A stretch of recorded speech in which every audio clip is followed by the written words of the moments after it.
नमस्कार, cook with निशूमध्ये मी निशू तुम्हा सर्वांचं स्वागत करते। आज आपण बघणार आहोत व्हेज ब्रेड ऑमलेट। नाश्त्यासाठी किंवा मुलांच्या टिफिनसाठी अशा पद्धतीने तुम्ही ब्रेड ऑमलेट बनवून देऊ शकता। चला तर मग आपण रेसिपीला सुरुवात करूया।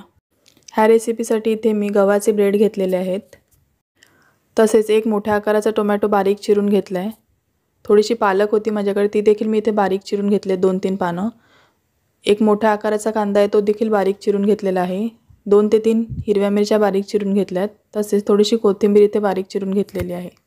1 कप बेसन आणि आवश्यकतेनुसार टोमॅटो सॉस।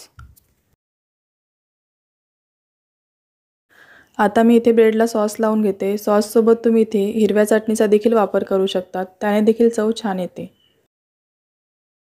आता एका ब्रेडला सॉस लावून झाला की नंतर त्यावर दुसरा ब्रेड ठेवून द्यायचा आणि अशा पद्धतीने मी सर्व ब्रेड आहेत ते तयार करून घेते।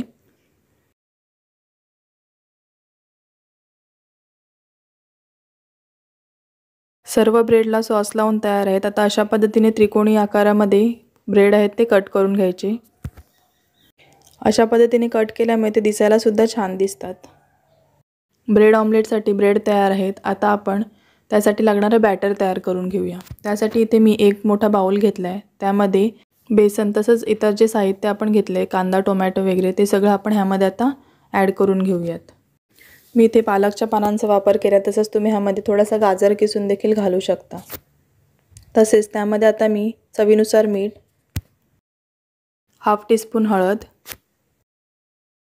चिमूटभर काळी मिरी पावडर, 1 टीस्पून धणे पावडर, तसेच मी ह्या ठिकाणी 1 ते 1.5 चमचा इतका पावभाजी मसाला देखील ह्यामध्ये घालते। तुमच्याकडे जर पावभाजी मसाला नसेल तर तुम्ही ह्याऐवजी कोणताही गरम मसाला इथे वापरू शकता। इथे मी ह्यामध्ये थोडं पाणी घालून आता हे मिश्रण चांगलं एकजीव करून घेणार आहे। एकदम पाणी घालायचं नाही, कारण बेसनच्या पटकन गुठळ्या होतात, त्यामुळे थोडं करून पाणी ह्यामध्ये घालून ते चांगलं एकजीव करून घ्यायचं आहे।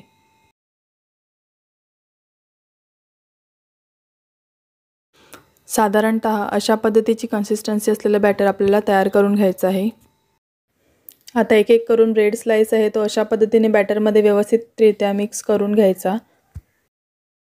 तवा मी इथे चांगला गरम करून घेतला। आता त्यावर मी हे ब्रेड स्लाइस ठेवून घेते।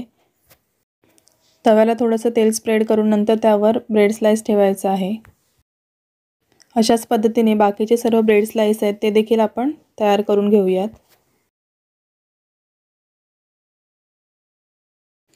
आता मीडियम फ्लेमवर दोन्ही साइडने व्यवस्थित हे ब्रेड आहेत ते भाजून घ्यायचे आहेत। इथे मी ब्रेड आहेत ते शॅलो फ्राय करून घेते। तुम्हाला जर हवं असेल तर तुम्ही डीप फ्राय देखील इथे करू शकता। ह्या ब्रेडच्या कडा आहेत त्या सर्व बाजूने व्यवस्थित भाजून घ्यायच्या आहेत। सेम प्रोसेस फॉलो करून आपण बाकीचे जे ब्रेड आहेत ते देखील अशाच पद्धतीने भाजून घेऊयात। कमीत कमी तेलामध्ये झटपट असा नाश्ता बनवून तयार होतो। तुम्ही नक्की एकदा ही रेसिपी ट्राय करा आणि मला तुमच्या प्रतिक्रिया आहेत त्या कमेंट बॉक्समध्ये कळवायला विसरू नका। तसेच तुम्ही अजूनही जर का कुक विथ निशा चॅनलला सबस्क्राइब केलं नसेल तर प्लीज सबस्क्राइब करा आणि बाजूला असलेलं बेल आयकॉन आहे ते देखील प्रेस करायला विसरू नका।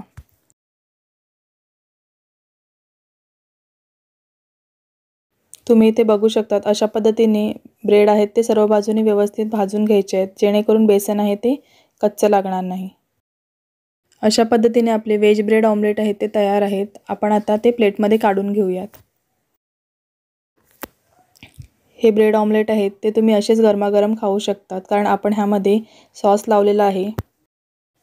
तसेच हे हिरव्या चटणीबरोबर देखील छान लागतात। Thanks for watching this video.